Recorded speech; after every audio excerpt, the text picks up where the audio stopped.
गुजरातआव थाद'नाय गैयै जुब जुब अखा। थांनाय माखासे साननिफ्राय हानाय अखाया गुजरातआव गिख्रंथाव महर लादों। रोजा अखाया गुजरातनि गोबां बाहागोफोरखौ सिलिंखार खालामदों। गुजरातनि गोबां बाहागोफोरा दैजों लोमसावदों। बे थासारिनि समाव गंसे 3 बिल्डिं न'नि बायग्रुबनायाव 3 सुबुंफोरनि जिउ खहा जायो।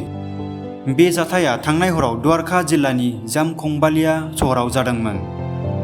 बायनाय न'जों होसिनजानाय सुबुंफोरखौ 6 घन्टा सम रैखाथि होनो नाजासेयावबो जाफुंसाराखै।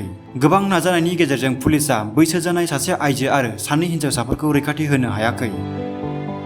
जाथाय जानाय जायगानि सुबुंफोरा फोरमायनाय बायदिब्ला थाद'नाय गैयै अखा हानायनि जाहोनाव बिल्डिं न'नि माखासे बाहागोफोरा बायदोंमोन।